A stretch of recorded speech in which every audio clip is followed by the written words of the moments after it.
Aula. Deixa aí. Nós temos aqui a aula do dia de hoje.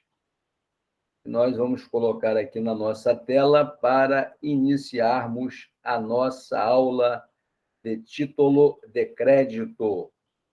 Nós, na semana passada, eu vou aumentar aqui um pouco. Vocês só me dizem se estão recebendo aí o título aí. Estão recebendo o sinal aí? Só para me dar um toque aí. Então, nós vamos iniciar efetivamente a matéria hoje.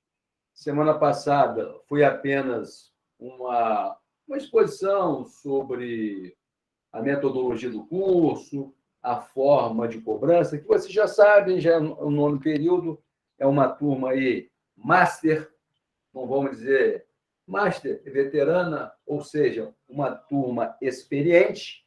Nós vamos colocar aí vamos iniciar a matéria para que nós tenhamos possibilidades de fazer uma boa discussão sobre essa nossa aula, essa nossa disciplina tão importante para o direito, para o advogado, para a vida profissional do dia a dia e também para os concursos da OAB, a prova da AB, uma prova que realmente deixa vocês um pouco estressado, um pouco tenso, mas faz parte do processo, estudando um pouco mais, se aprofundando, certamente vocês chegarão lá, com toda certeza. Já estão no final do curso, praticamente, então vamos lá. Então, nós colocamos aqui, na semana passada, falamos sobre a importância dessa matéria para a OAB. A apresentação, eu acho que tem alguém na sala de aula aqui, deixa eu ver aqui se tem alguém para entrar aqui. Não tem, não. Então, vamos retornar aqui. Temos aqui o Guilherme Furriel, temos o Rodrigo, temos o Brust, que está aqui. Então, a nossa matéria é o seguinte: a disciplina denominada de título de crédito é de capital relevância para o exercício profissional da advocacia e tem para o aluno de direito que irá fazer a prova da OAB, como nós estávamos falando, e se submeter aos concursos públicos. Porque sempre terão questões nas provas envolvendo título de crédito, o que obriga o aluno a se dedicar a seu estudo de forma especial. No nosso curso, veremos diversos conceitos sobre o aludido assunto, juntamente com os diversos tipos de títulos de crédito, e ainda as suas especificidades e as ações cambiárias pertinentes. Diante disso, desejo a todos uma boa sorte e que sejam bem-vindos. Bem, direito cambiário é a mesma coisa que direito de crédito, nós colocamos isso na semana passada. É uma permuta. Né? Direito cambiário fala de permuta, de troca, fala de comercialização. Na relação de compra e venda, você tem aí o título de crédito representando aquela relação pecuniária que nós colocamos na semana passada. Então, está aqui alguns pontos relevantes. Título de crédito ou direito cambiário é a mesma coisa. Quando vocês se depararem com alguma emenda, quando vocês se depararem com algum programa de concurso que fale de direito cambiário, cairá direito cambiário, obviamente que o programa está falando sobre títulos de crédito, está falando de letra de câmbio, está falando de cheque, está falando sobre duplicata, nota promissória, a promessa de pagamento. O que é câmbio? Câmbio é uma troca. Câmbio é uma troca. Direito de troca. Ok? Temos aqui como nós falamos, título de crédito. O que é um título de crédito? É um documento que representa um crédito. Numa relação de compra e venda, eu tenho ali um valor, a compra e venda de um imóvel, a compra e venda de um veículo, e eu posso pagar esse veículo, eu posso pagar esse imóvel parcelado. Então, essas parcelas podem ser traduzidas em um título de crédito. Por exemplo, eu assino 60 vezes. Aliás, eu faço um financiamento de um automóvel em 60 meses. Então, eu assino 60 notas promissórias, ou seja, eu estou assinando 60 títulos de créditos para que eu possa, obviamente, honrar ao longo do tempo, no horizonte de tempo X, Y, Z. E daí a pergunta que não quer calar. O que é título? O que é crédito? Vamos indo bem a miúde, esmiuçando bem, para que vocês possam entender bem esta matéria. O que é crédito? Numa relação de consumo, o sujeito que assume uma obrigação vai pagá-la no futuro. Acabamos de versar, acabamos de falar sobre a obrigação, sobre exatamente o crédito, que seria o quê? O agente econômico, o sujeito, ele assume uma obrigação, ele assume um crédito a pagar no futuro, no curto, no médio e longo prazo. E nós temos aí, nessa relação econômica, numa relação jurídica de compra e venda, nós temos aí, nesta questão do crédito, duas variáveis importantes, que é o tempo e a confiança, que faz parte de quê? Faz parte das relações creditícias.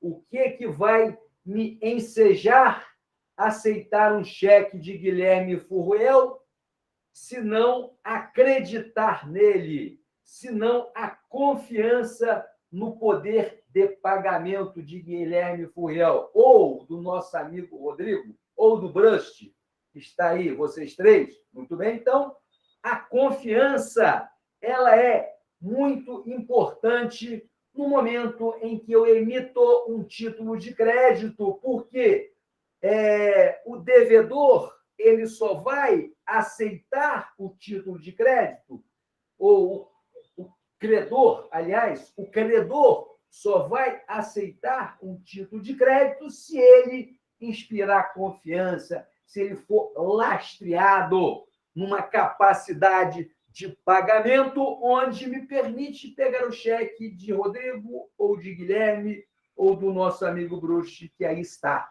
Então, o ativo, eu falo e reitero, o ativo confiança, ele é de capital relevância no cenário dos negócios, porque o que move a economia, o que move o sistema econômico é a credibilidade, é a confiança. Por isso que nós vemos aí a Bolsa de Valor, o mercado, como a mídia gosta de abordar, fica nervoso. Por quê? Porque tem aí, nesse contexto, algum agente econômico que não está inspirando confiança. Com isso, o que acontece? Acontece uma fuga de dólares, uma fuga de capitais. Então, reiterando, numa relação jurídica, numa relação comercial, numa relação econômica, o ativo confiança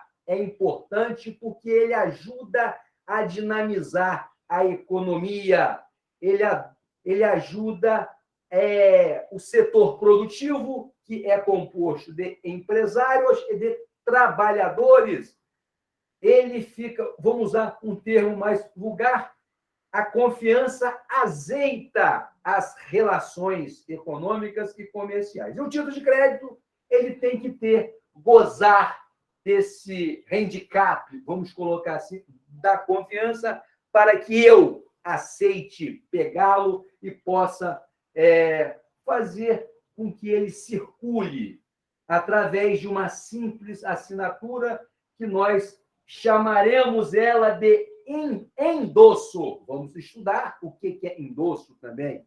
Vamos estudar o que é protesto. Vamos estudar o que é aval. Aval, ela só ocorre nos títulos de crédito. É exclusivo. Aval.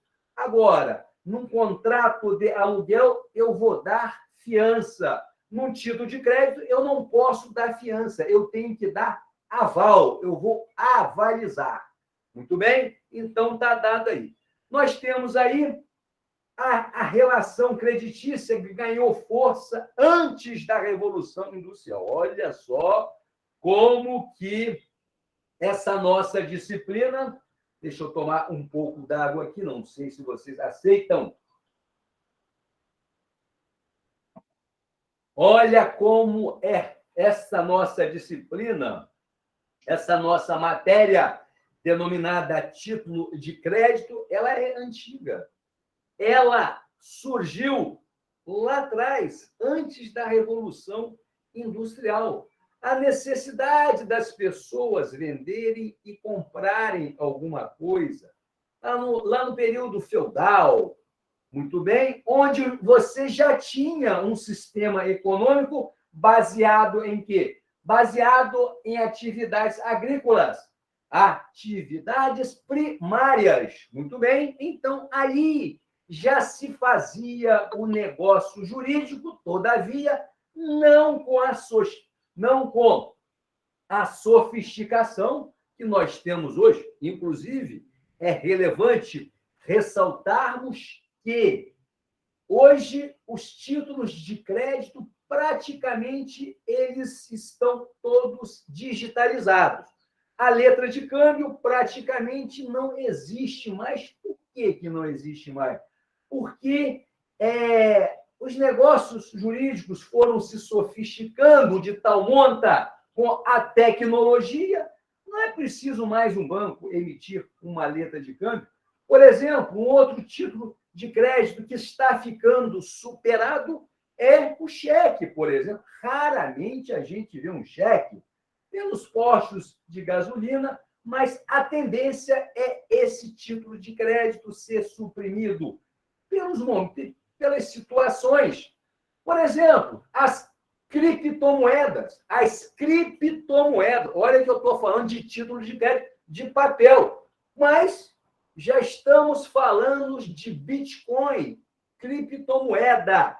Ou seja, professor, então o dinheiro vai sumir? Já está sumindo. O dinheiro de papel. O dinheiro de papel ele está acabando. Temos o Pix, tem outras formas de pagamento e temos as criptomoedas, que estão aí para serem o quê? Meios de pagamento, meios de aplicação financeira, especulação financeira. Então, essa matéria é relevantíssimo para que o advogado tenha esse conhecimento jurídico. Todavia, nós vamos encontrar essa matéria aonde, pessoal? Vamos encontrar nos concursos públicos, porque ela é tão importante que cai em todos os concursos públicos.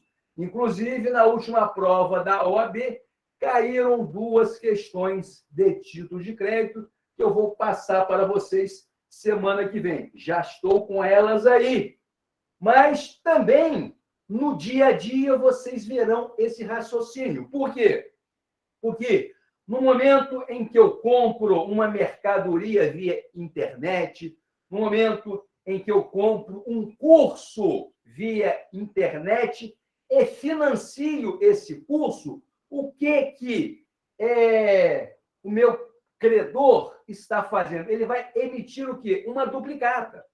Uma duplicata em papel? Lógico que não, mas uma duplicata digital que está ali, que é realmente um título de crédito, todavia, em outra formatação. Se eu estou financiando no cartão de crédito, na verdade, eu estou ali, de certa forma, assumindo, né, uma obrigação que eu vou pagá-la no longo prazo. Todavia, os títulos de crédito, eles possuem características que a fatura do cartão de crédito não permite. Por exemplo, um cheque que eu pego de terceiros, eu posso endossar o cheque para fazer um outro negócio jurídico. Já a fatura do cartão de crédito, ela não me permite fazer isso. Uma nota promissória, eu posso endossá-la para pagar uma outra obrigação que eu contraí. Por quê? Porque existe uma legislação no direito pátrio, no direito brasileiro, que me dá esse lastro jurídico que me permite fazer esse tipo de transação.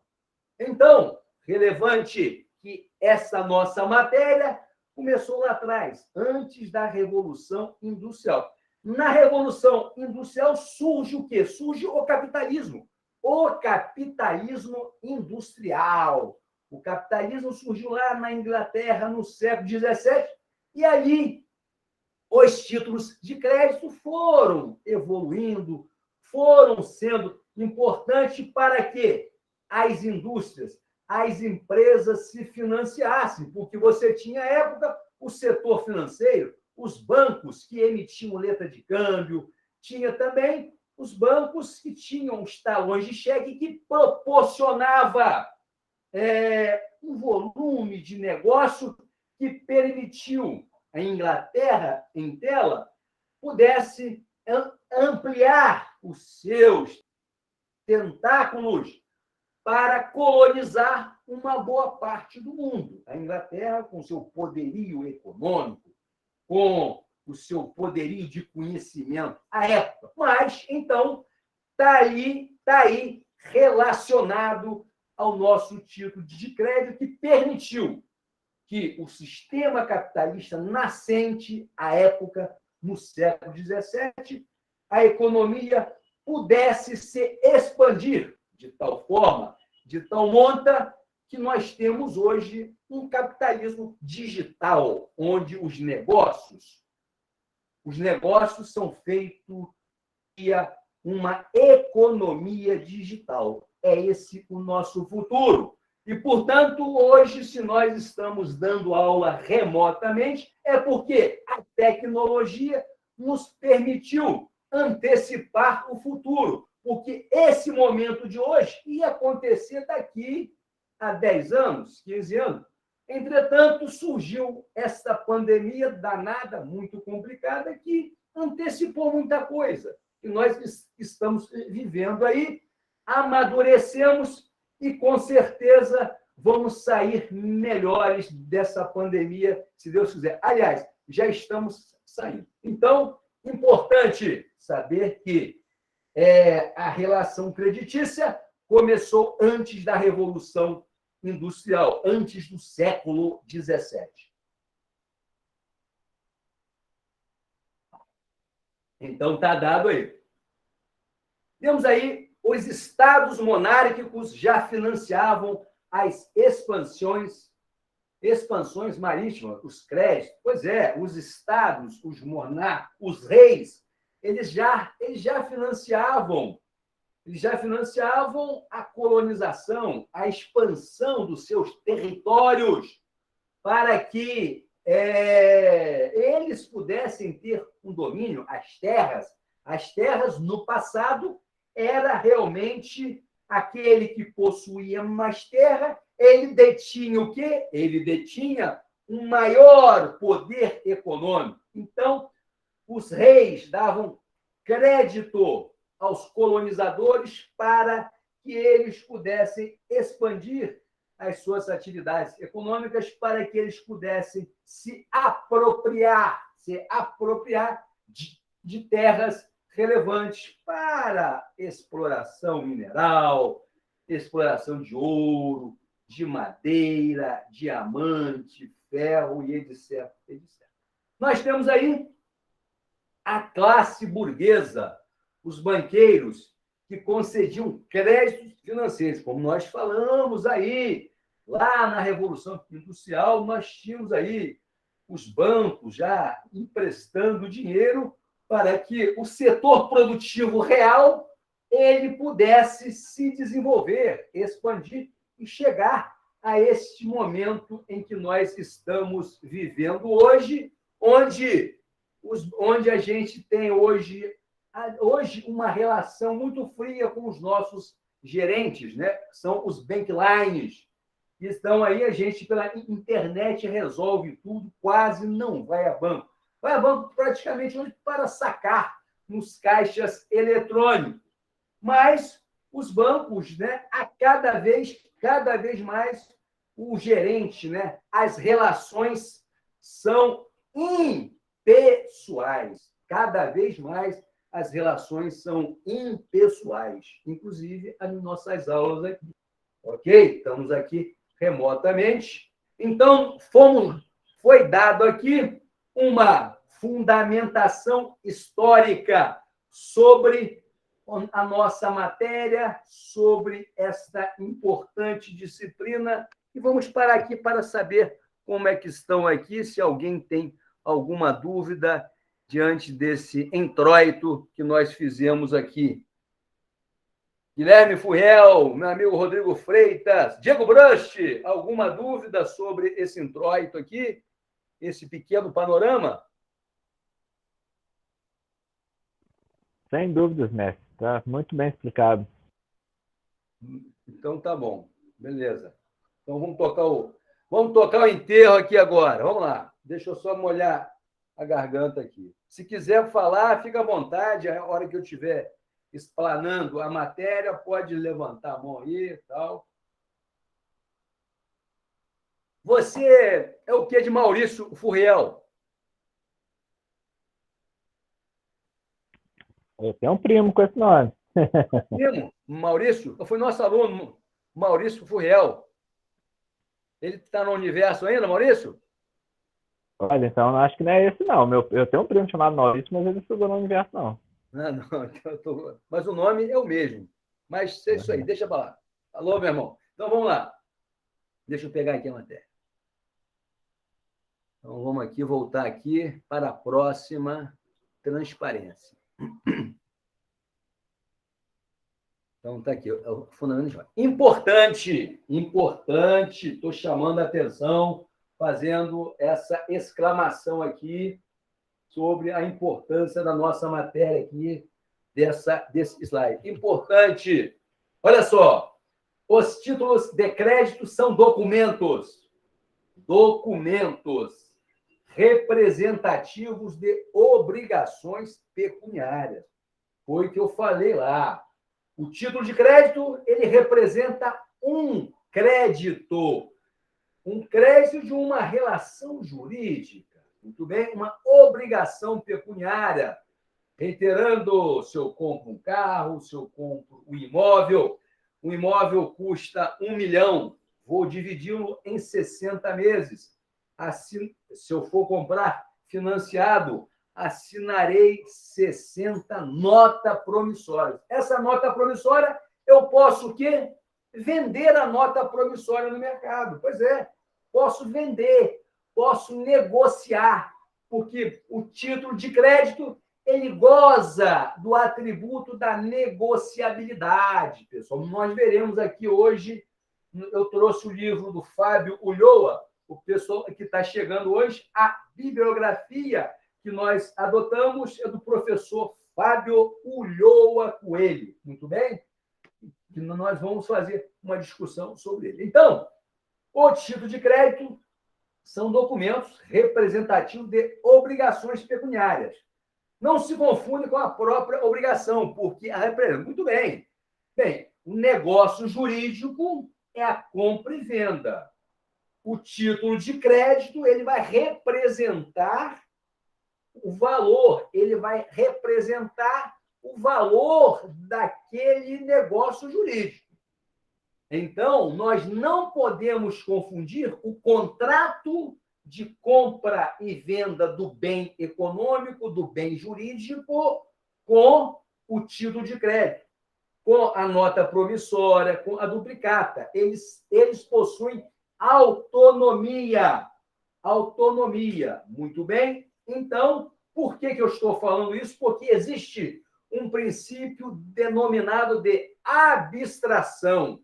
Esse princípio diz que o título de crédito se abstrai, ele se desloca, ele sai do negócio jurídico para que ele possa o quê? Para que ele possa circular no mundo econômico, no mundo dos negócios, porque ele possa pagar outras relações comerciais, muito bem? Então, por isso que eu estou falando aqui. O título de crédito ele não pode ser confundido com a obrigação, com o negócio jurídico, com o contrato. São entes diferentes, muito bem? O contrato que eu assino e o título de crédito, que representa aquela obrigação pecuniária. Muito bem? É por isso que eu chamei atenção. Se quiser colocar separadamente aí, eu dou um tempo, repetindo, o título de crédito ele não se confunde com o negócio jurídico. São distintos, eles possuem autonomia. Por quê, professor? Por quê, pessoal? Simplesmente porque o título de crédito, seja cheque, letra de câmbio, duplicata, ele circula no meio econômico. Ele possui o atributo da negociabilidade. Eu posso vender. Falando objetivamente, eu posso vender o meu título de crédito. Eu posso fazer uma permuta dele no mercado.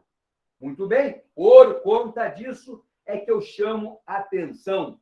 Eu chamei importante por isso. Isso aí, pessoal, é matéria de prova.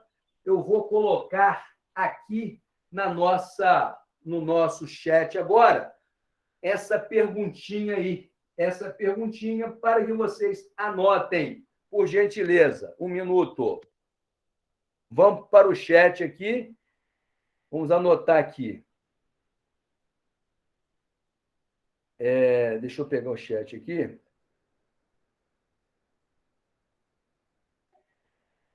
Importante.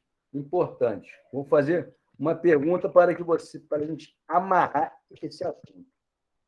Importante, está aqui. Importante. Então,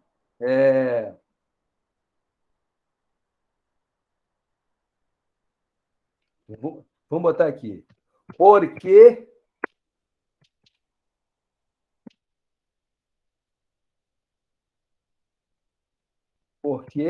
opa, esse aqui está passando aqui. Porque o título de crédito, o título de crédito não se confunde com o negócio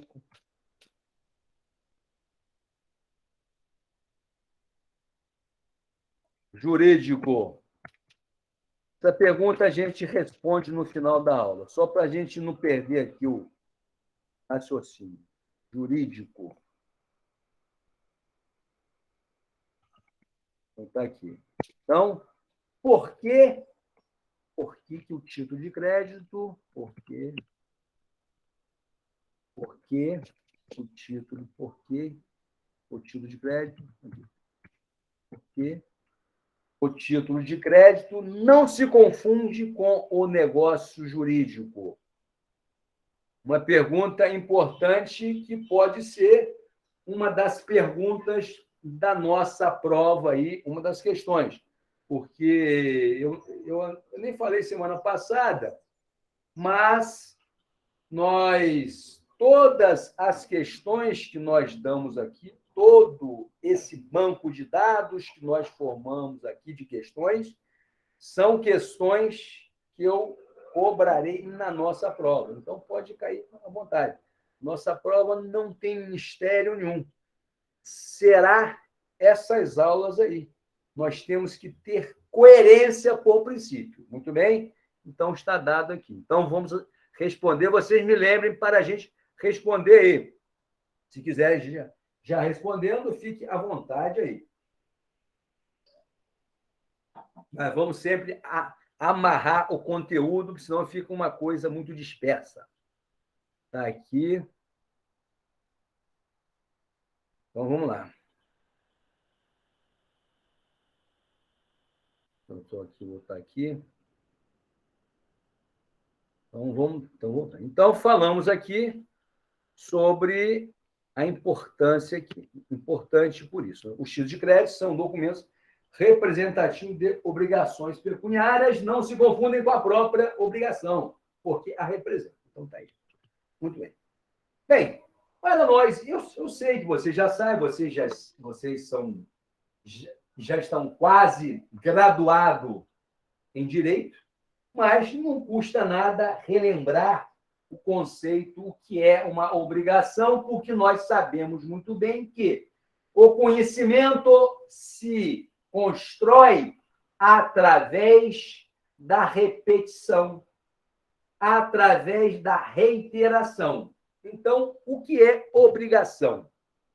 Então, o professor Washington de Barros assim conceitua. Relação jurídica de caráter transitório, estabelecida entre quem? Entre dois sujeitos, o devedor e o credor. Deixa eu abrir a porta um minutinho aqui, pessoal. Eu volto aqui. Um minutinho só para abrir aqui a nossa porta. Manuel Neto. Engraçado. Dificilmente eu tenho uma turma majoritariamente de homens. Hoje eu estou tendo. Não tem uma menina, uma senhora nessa nossa turma. Só senhores, tá certo. Coisa também é uma coisa inédita, isso aí. Apenas a guisa de observação. Então, está aqui. Então, vamos ver aqui. Vamos dar continuidade aqui.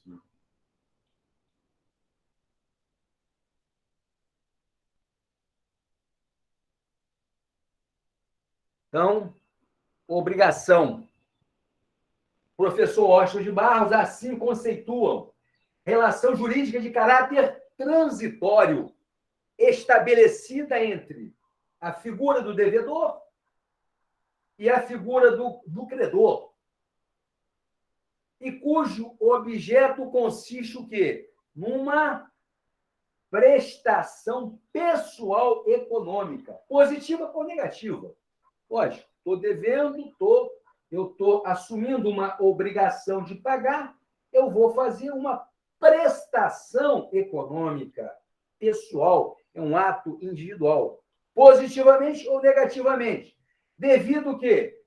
Pelo primeiro ao segundo, o devedor deve ao credor, garantindo-lhe o quê?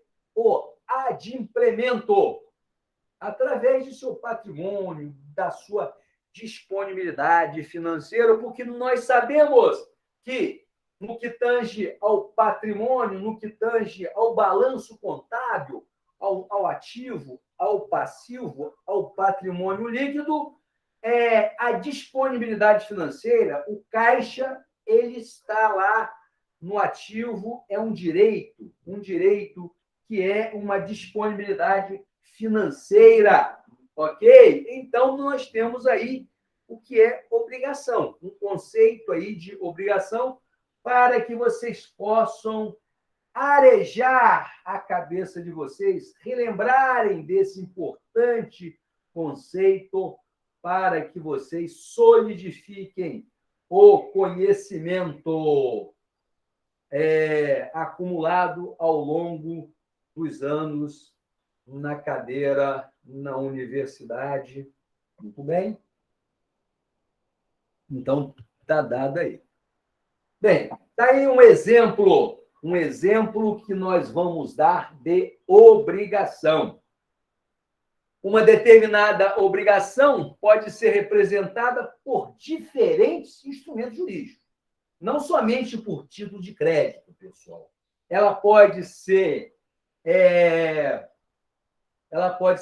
representada por uma sentença judicial, ela pode ser representada por um acordo, por uma confissão de dívida, uma folha de papel. Então, existem vários instrumentos, várias formas que você pode representar uma relação, uma obrigação. Por exemplo, se uma pessoa agindo com culpa provoca danos em bens de propriedade alheia com seu automóvel, deste ato jurídico surgirá o quê? A obrigação de indenizar os prejuízos causados. Dentro desse contexto aí, em que você provocou dano ao patrimônio alheio, você pode chegar a uma conclusão a bom termo com o seu credor, você sendo o devedor, e chegar a um acordo para que você possa fazer o pagamento através de um título de crédito. Por exemplo, você bateu o carro no trânsito de Campos, esse trânsito caótico de Campos. Aí você chega ali numa conversação, você fala, olha, eu reconheço a minha culpa, o prejuízo, né? Vamos ver quanto que vai. Faz ali uma avaliação rápida, de forma mais objetiva, e fala, foi R$ 1.000 o prejuízo. E você dá o quê? Um cheque para que morra ali aquela discussão e você ressarça o dano, possa ressarcir o dano àquela pessoa que você lesou. Mas, de repente, você, por exemplo, não tem o título de crédito, você não tem aí um cheque, uma nota promissória, você pode, numa folha de papel, fazer uma confissão de culpa e depois esse instrumento ele ser resgatável a longo prazo, a médio prazo. Ou se não chegar a acordo nenhum, busca-se o quê? Busca-se o Estado, busca-se o Judiciário, busca-se uma sentença judicial para dirimir um conflito causado por você e que você você reconheceu a sua culpa, entretanto, o credor achou que o valor que você estava ali avaliando o dano era pequeno, então houve necessidade de você chamar a responsabilidade, chamar o Estado para tentar resolver aquela situação. Então, existem várias possibilidades de vocês resolverem, né? Uma contenda, uma obrigação, através de diferentes instrumentos jurídicos.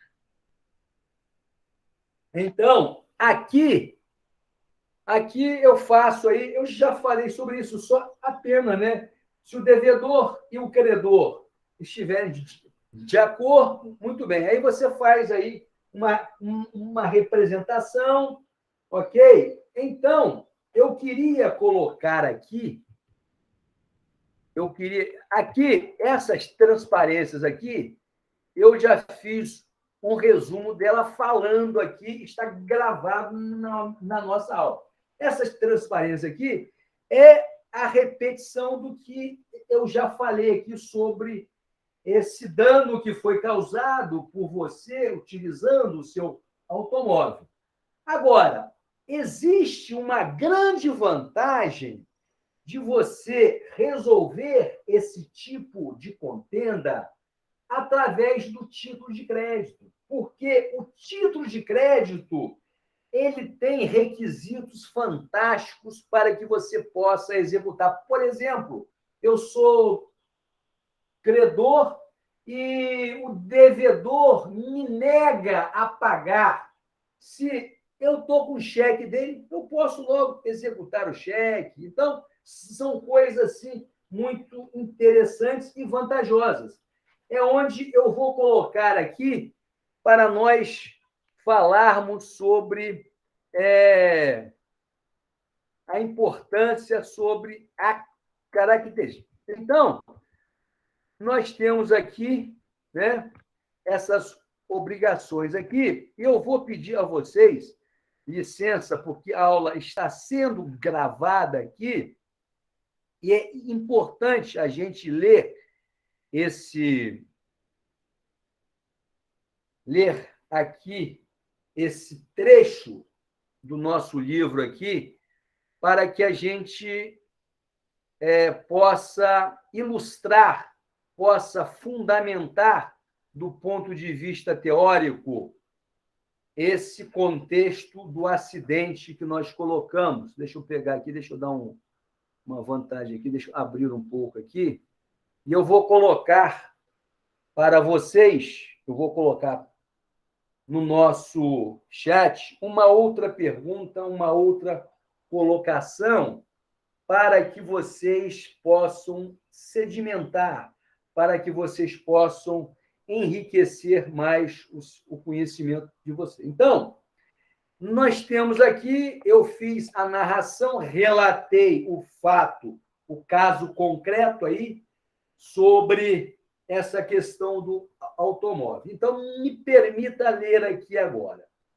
Da circunstância de ser representada determinada obrigação por um ou outro instrumento, decorrem consequências jurídicas bem distintas. Então, o que quer dizer é o seguinte: bem, se eu escolho um instrumento de confissão de dívida, ele vai ter uma consequência jurídica.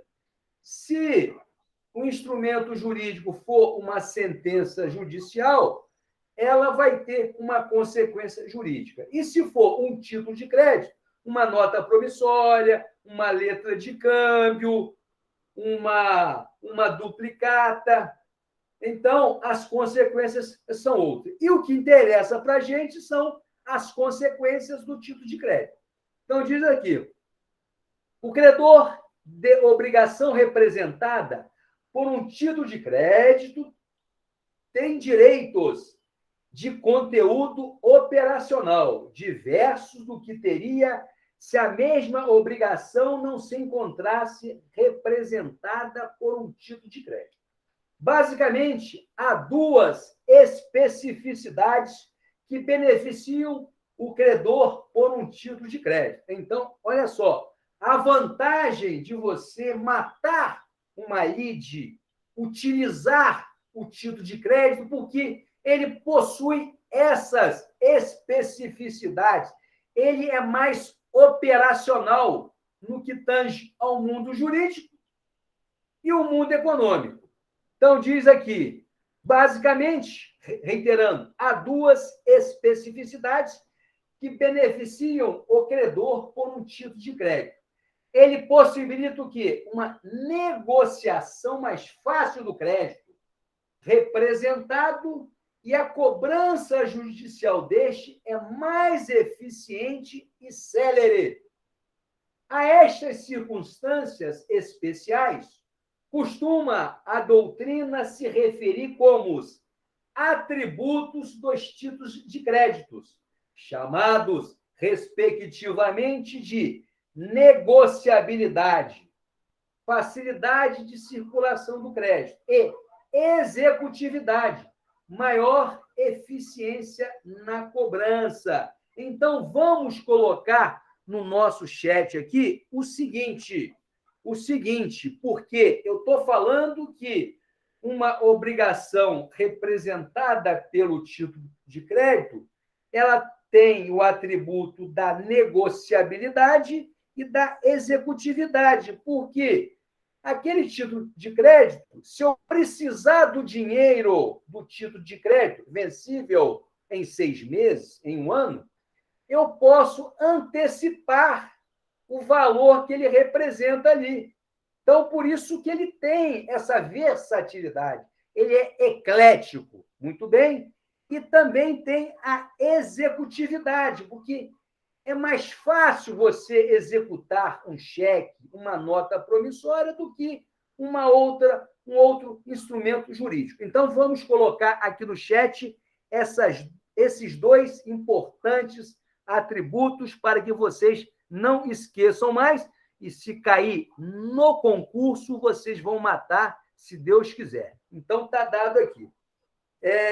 Então, está aqui. Então, está aqui. Vou botar aqui. Há duas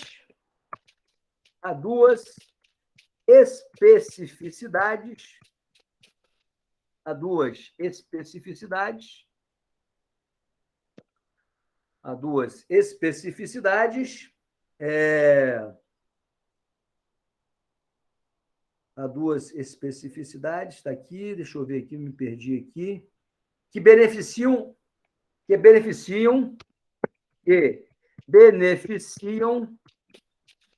o credor de um título de crédito. De um título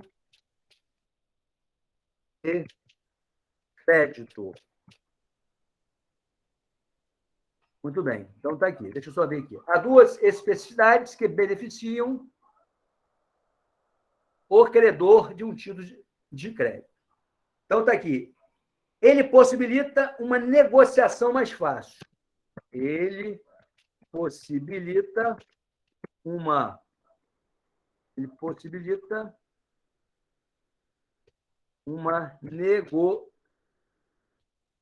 negociação mais fácil. Aqui, mais fácil. Do crédito representado. Crédito representado. Aqui do crédito representado, está aqui. E a cobrança judicial deste é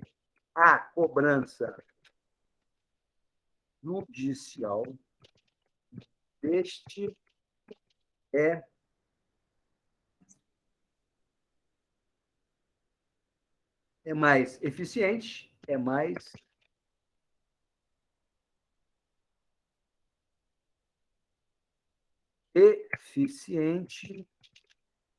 mais célere. Então, está aqui. Ó. Olha só, a importância da gente ter em mãos o título de crédito. Olha, ele possui duas especificidades que beneficiam o credor de um título de crédito. Ele possibilita o quê? Uma negociação mais fácil do crédito, representado, e a cobrança judicial deste é mais eficiente, é mais séria. Guarda isso, por favor. Não esqueçam. Muito bem? E colocando aqui para... então, diz, a estas circunstâncias especiais, essas circunstâncias especiais,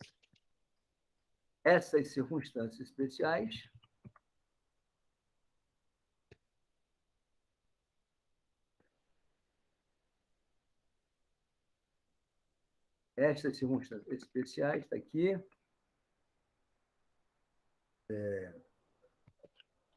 Disse, costuma a doutrina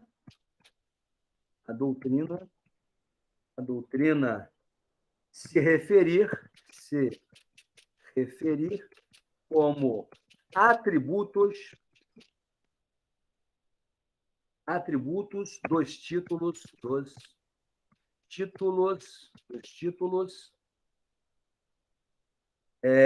de crédito chamados respectivamente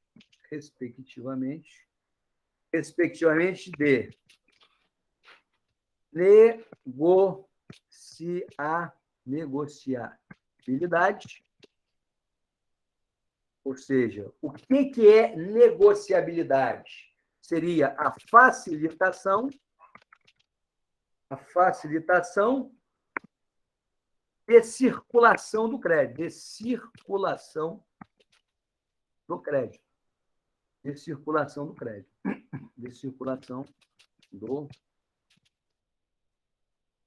Crédito está aqui.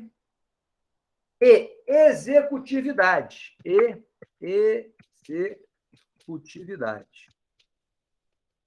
Executividade, que seria o quê? Maior eficiência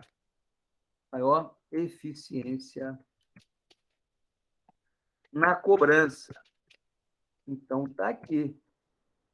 Muito bem. Então, anotem isso aí. Já está anotado. É só vocês copiarem e colocarem aí no zap de vocês, ou onde vocês quiserem. Então, a essas circunstâncias especiais, costuma-se a doutrina se referir como atributos dos títulos de crédito, chamados, respectivamente, de negociabilidade. Foi o que eu falei no começo.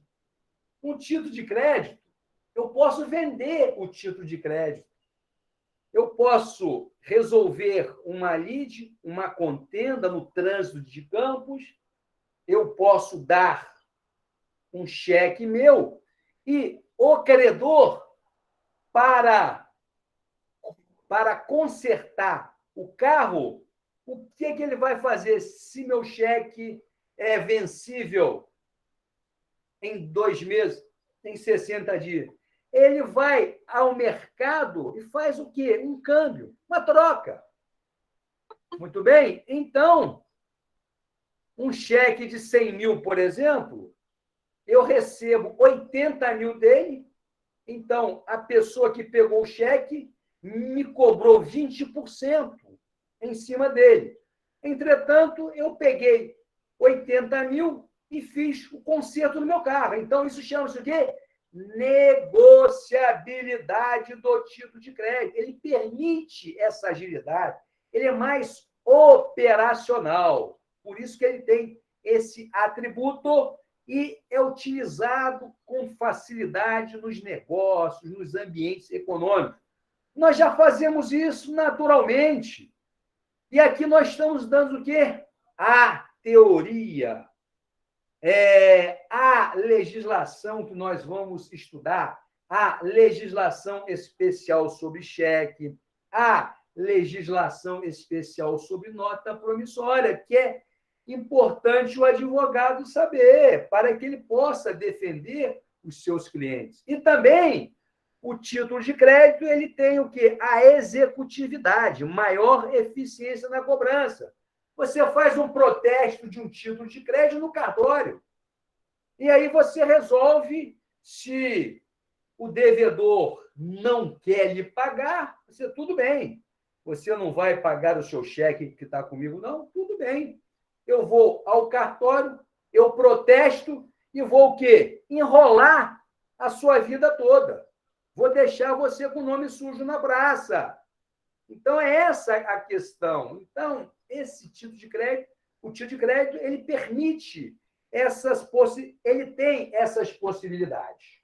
Ok? Mas não encerra aqui. A nossa aula de hoje é apenas... Nós estamos falando sobre os conceitos ainda, e diz aqui, vamos continuar para a gente fundamentar bem esse início. Voltando ainda ao mesmo exemplo, o credor da indenização, se a tiver representada num título de crédito, poderá utilizar o crédito em seu giro econômico com mais facilidade. Poderá, por exemplo, oferecê-lo como garantia em empréstimo bancário ou pagar seus próprios credores com o título, endossando. Viu? Então, é outra possibilidade. Olha a negociabilidade.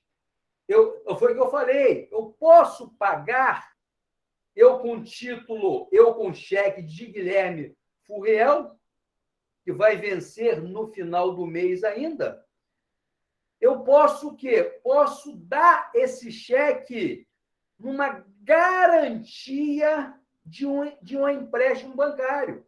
Eu vou lá, vou ao Bradesco, Itaú, Santander, vou ao mercado financeiro, nas cooperativas de crédito, vou levantar uma grana, vou levantar um empréstimo.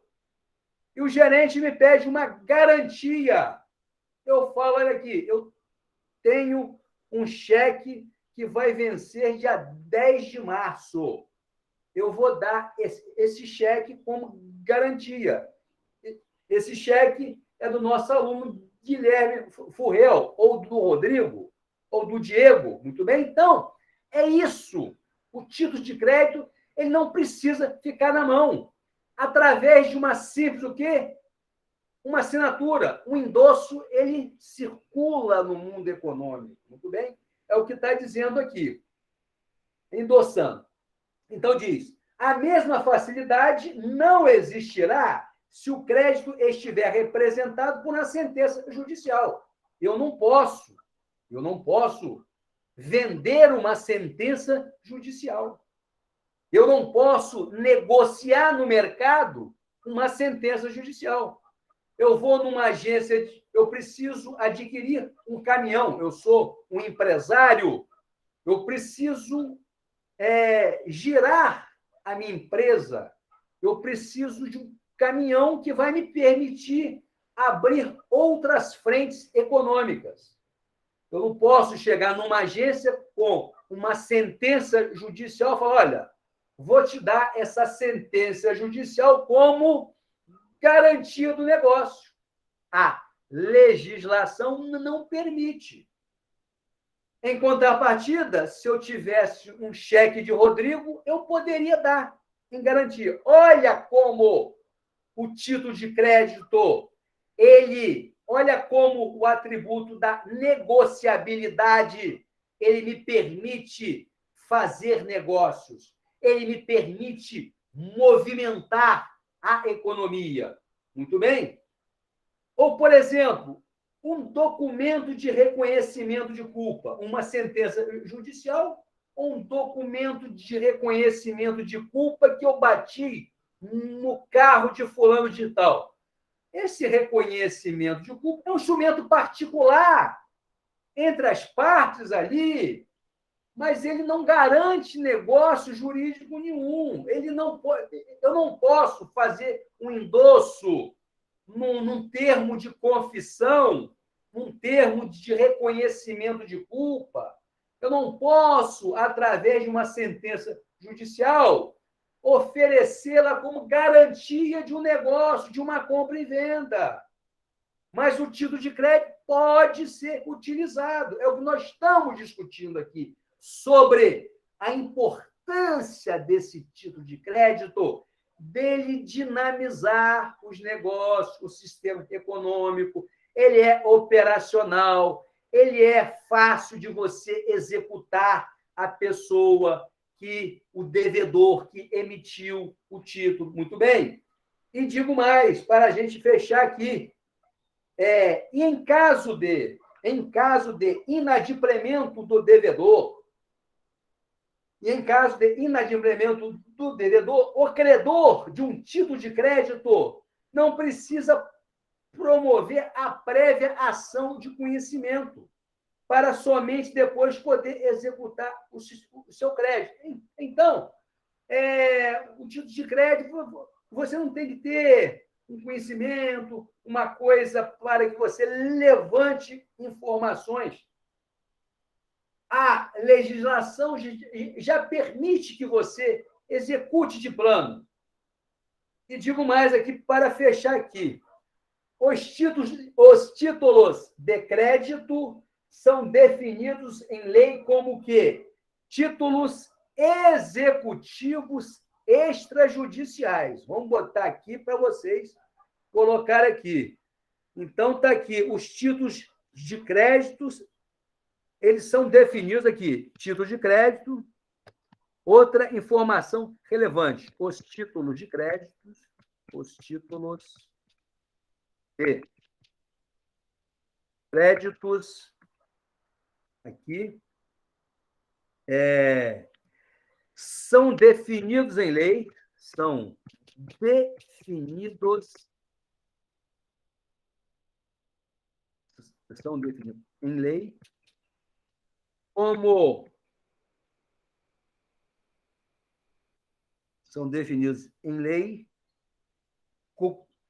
títulos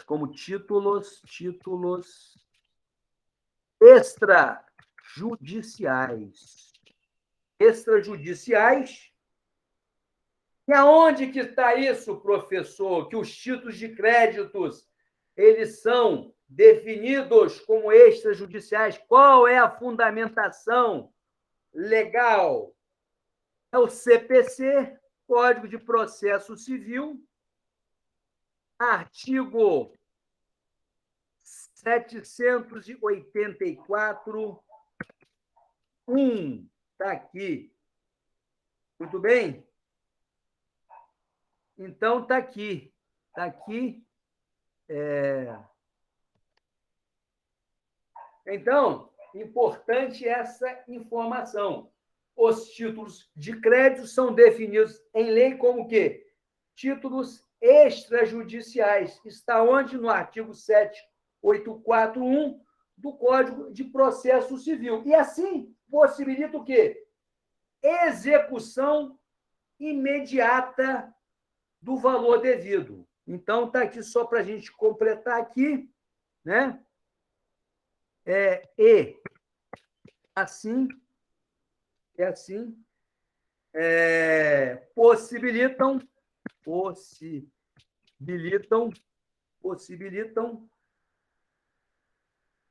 a execução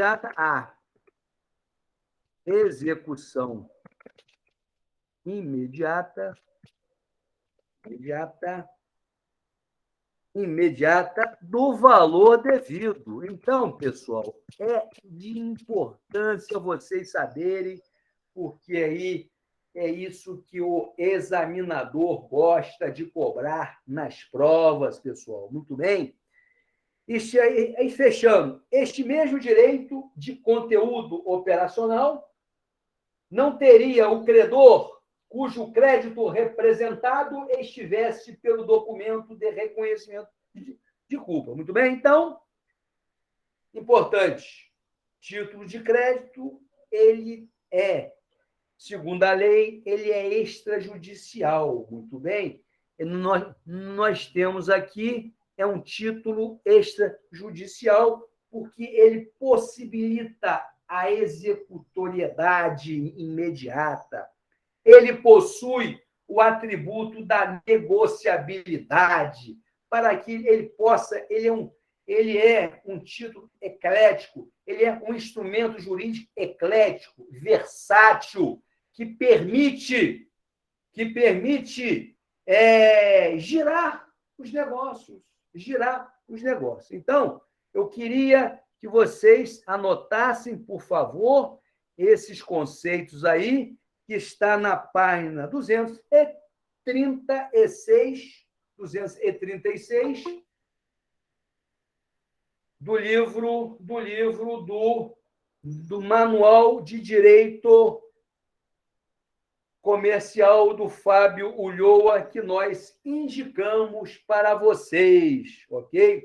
Essa aula vai estar gravada aí, e toda essa discussão, toda essa questão, esse fundamento teórico e legal do CPC que nós colocamos aí, está gravado.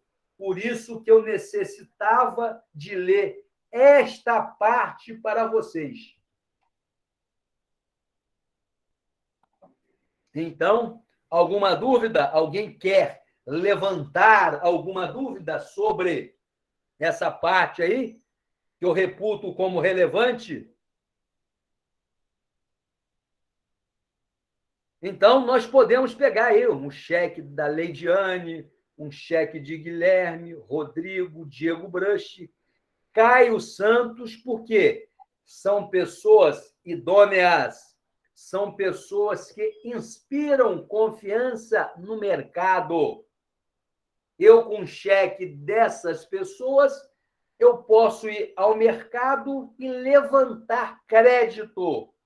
Eu, com cheque de vocês, que são pessoas que gozam do atributo da credibilidade, um grande ativo hoje é a credibilidade, a confiança. Eu pego um cheque de vocês, vencível numa determinada data, e vou no banco, levanto um crédito.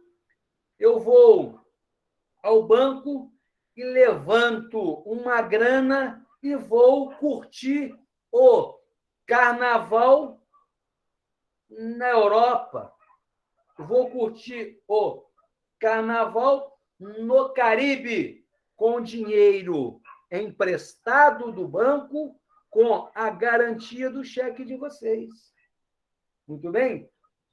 Esse fato não poderia ocorrer, reiterando, se eu tivesse uma sentença judicial, porque a sentença judicial ela não garante, o banco não aceita como garantia. Um outro exemplo é o instrumento de confissão de culpa. Também o mercado não aceita esse instrumento jurídico à guisa de garantia de um levantamento de crédito numa compra de um ativo fixo, como um caminhão, um carro, um computador. Muito bem? Então, espero que esteja esclarecida essa parte inicial do nosso curso, porque é importante o aluno dominar logo de plano, logo no início, esses conhecimentos, porque aí a matéria fica mais tranquila, fica mais suave, ok? Então, está dado aí. Então, vamos retornar aqui. Então, está aqui.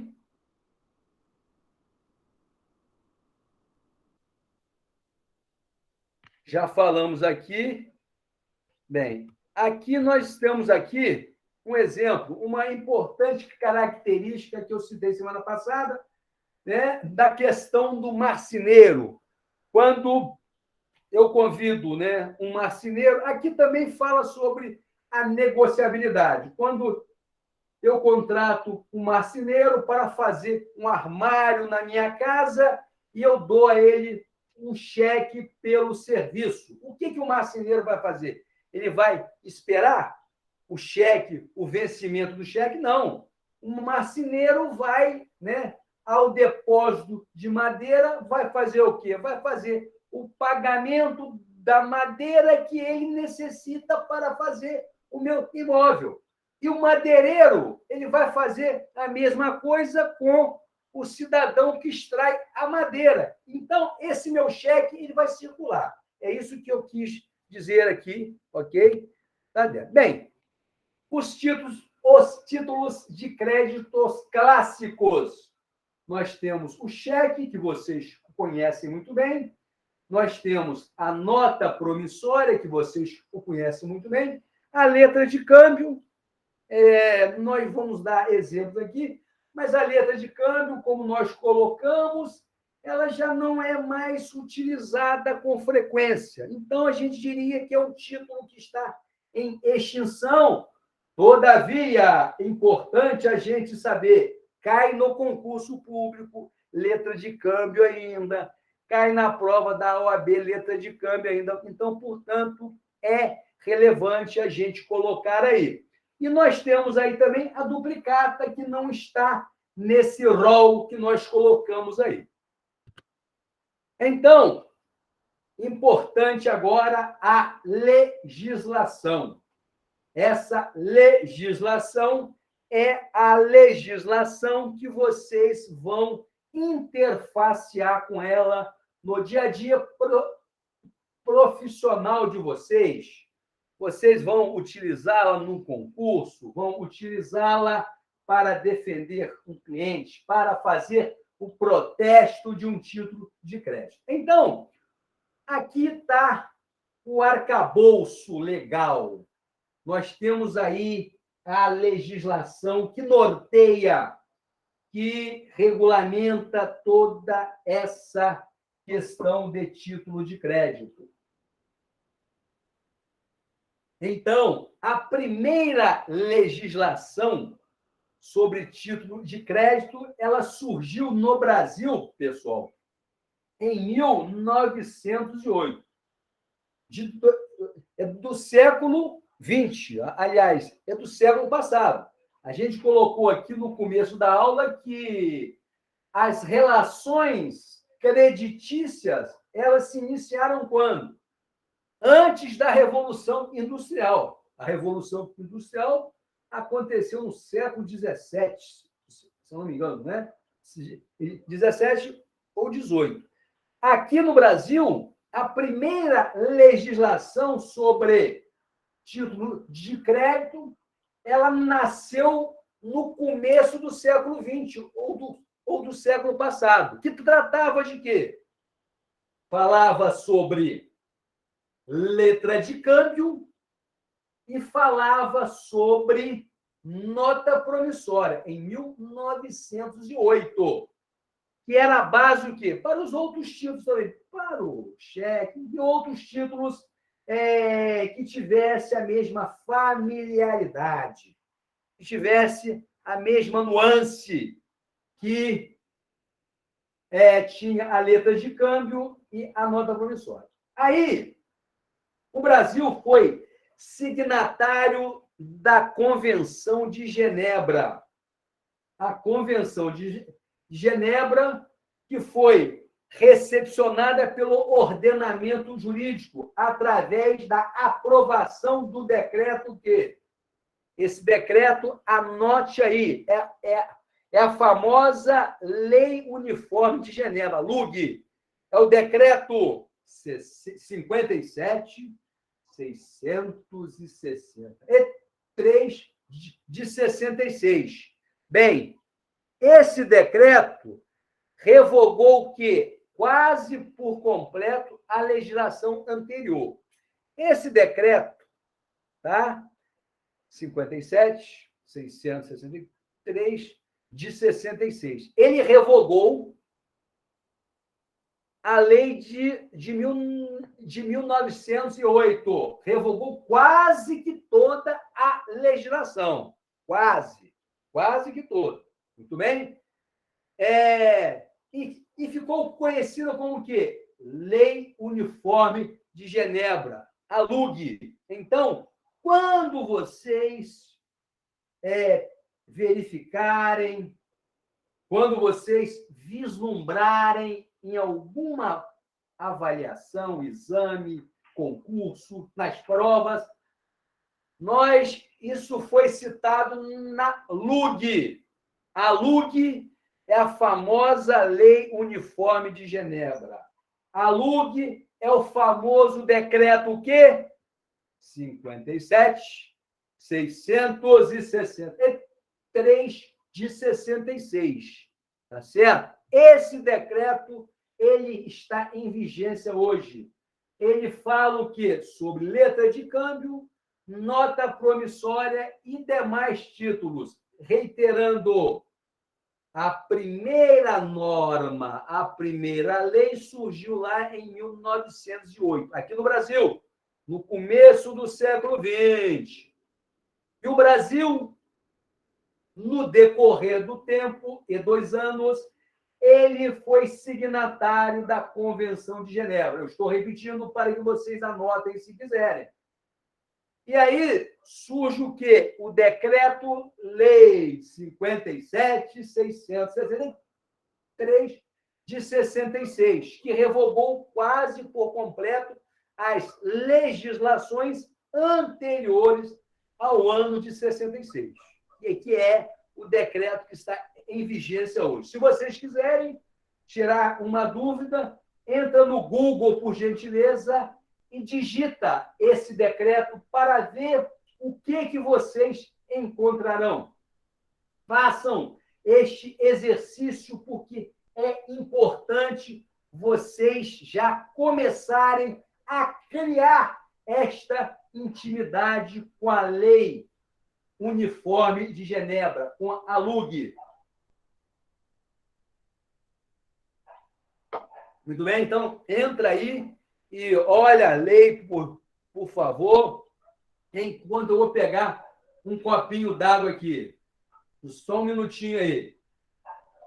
Olha para mim, acessa, e eu vou pedir a vocês que leem para mim o artigo 1º da LUG, do Decreto 57.663 de 66. Por gentileza, já estou voltando aí.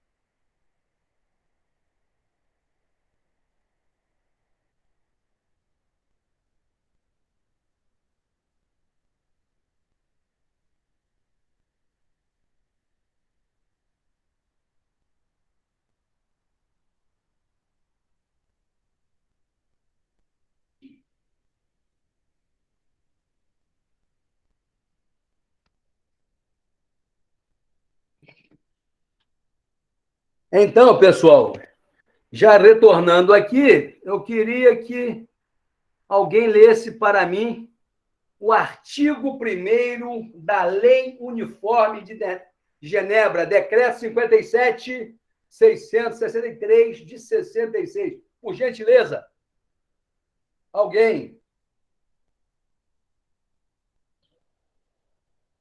Artigo 1º. Artigo 1º da LUG.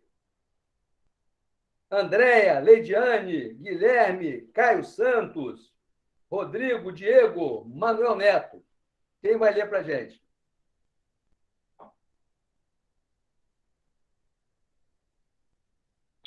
Qual é a lei, professor? Bota aí, LUG. É o decreto 57.663 de 66. Lê para Lei mim Uniforme de Genebra. Repete, por favor, Lei. É a lei... Repete. Oi. Lei, repete para a gente. Peraí, que tô abrindo aqui.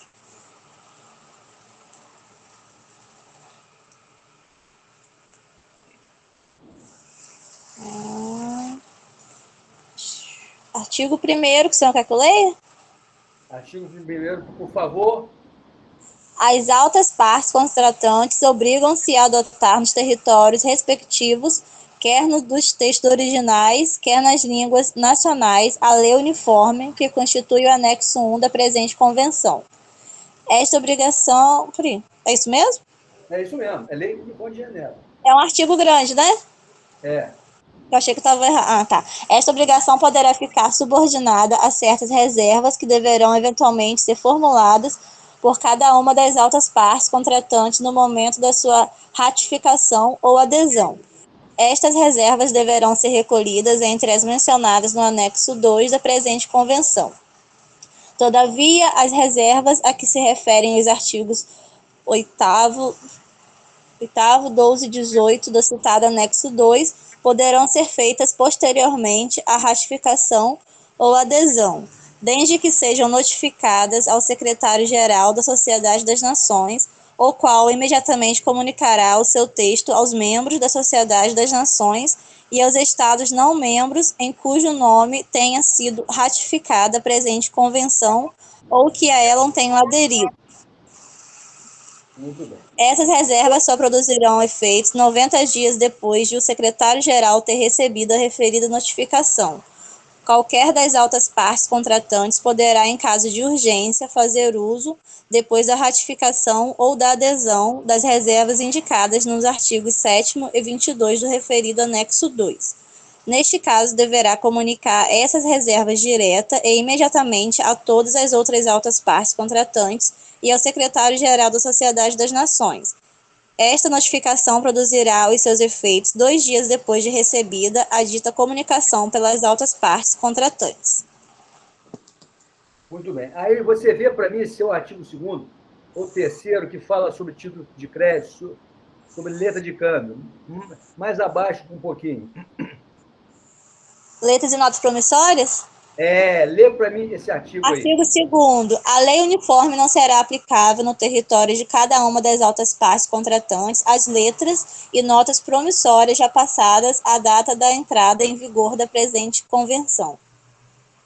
Muito bem. Então, o que eu estou falando é exatamente isso aqui que está no artigo 2º da Lei Uniforme de Genebra, que é esse decreto 57 aqui, ó.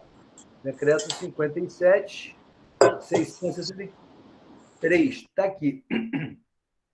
Esse decreto aqui, olha só, que ele vai tratar de quê? A Leide leu aí o artigo 2º, né?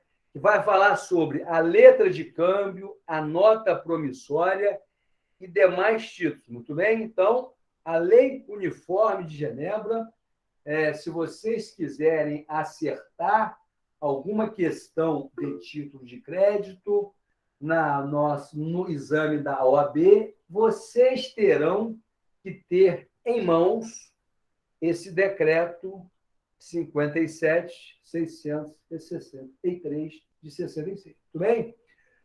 Dos outros títulos, né, nós temos leis especial. Nós temos aí a lei especial das duplicatas. É importante vocês anotarem essa legislação. A lei especial da duplicata é a Lei 5.464 de 68. E a lei especial do cheque é regulada pela Lei 7.357 de 85. A LUG serve estes títulos de forma subsidiária. Importante aqui que eu vou botar no chat. Muito bem? Olha só, olha isso aqui. A Lei Uniforme de Genebra, tá? Vou botar aqui que é importante vocês saberem. Olha só. Aqui para a gente fechar a nossa aula aqui. Deixa eu pegar aqui.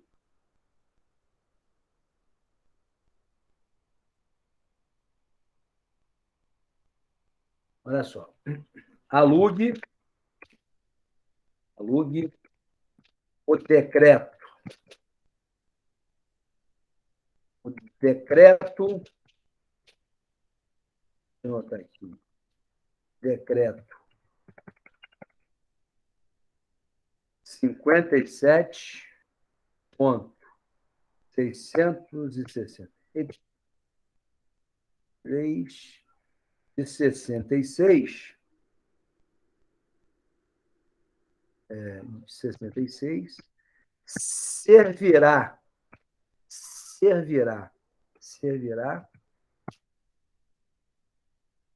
a lei especial do cheque, que é a Lei 7.357, né? Deixa eu só ver o ano dela aqui. 7.357. Aqui. 7.357. Olha para mim, Leite. A lei do cheque, por gentileza. A numeração dela aí. É 7.357 de 85, né? 85, né? Isso aí. E a lei da duplicata, por favor. É a 5.474 de 68. 5.474. 5474/68. 68, né? Isso. 68. Está aqui 68, tá? Barra 68. Está aqui. Barra 68. Tá aqui, deixa eu fazer aqui. Eu botei cheque errado aqui. Botei cheque. Está aqui. Alugue. Vou botar aqui alugue. A lei uniforme de Genebra. Está aqui. Decreto, servirá a lei especial do cheque, 7.168, e da duplicata, e da nota promissória. Nota promissória,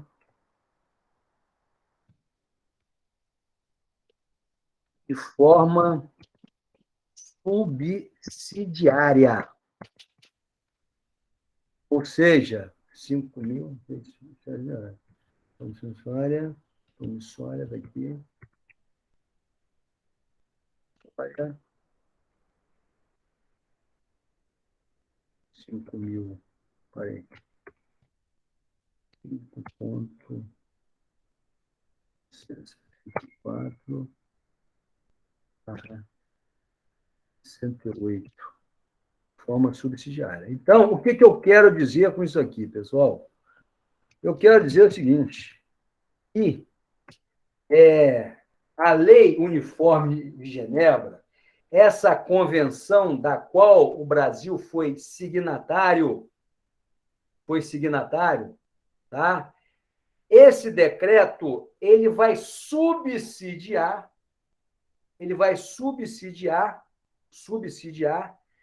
a lei do cheque e a lei da nota promissória. Por quê?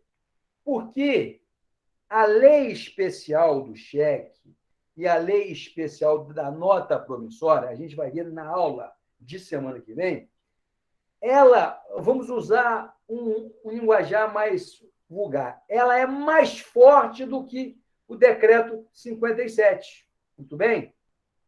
Ela é mais forte do que a LUG, porque é uma convenção. Tá? E a lei, obviamente, vocês sabem muito bem disso, ela é mais robusta do que o decreto. Tá certo? Então, sempre quando nós formos fazer a interpretação, a lei especial, ela tem o quê? Ela prevalece, vamos colocar assim, ao decreto. Então, é isso que nós colocamos aqui, tá? Para que vocês possam... Vocês já sabem, obviamente, isso, né? Então, está aqui. Da letra de câmbio e dos outros que possuem. Então, aqui está assim.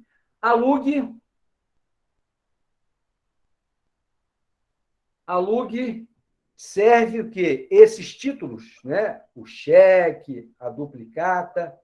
Olha, retifica lá porque eu botei a lei 5.474, eu botei a lei da nota promissória, é lei da duplicata. Então, a LUG ela vai subsidiar a lei especial da duplicata e a lei especial do cheque, ok? Então, a gente encerra hoje por aqui, ok? E semana que vem a gente continua e vou pedir ao pessoal que chegou agora que anote, por favor, as informações que nós colocamos no chat. É importante para que vocês entendam esse início de matéria e também para vocês fazerem as provas de vocês, ok? Um grande abraço. Se alguém tiver dúvida, pode ficar à vontade para levantar a questão. Se não tiverem, um abraço. Abraço, professor. Boa noite. Ok? Suspendendo a aula aqui. Vamos parar a apresentação. Suspender a gravação. Está aqui. Gravação. Um abraço para todos. Interromper.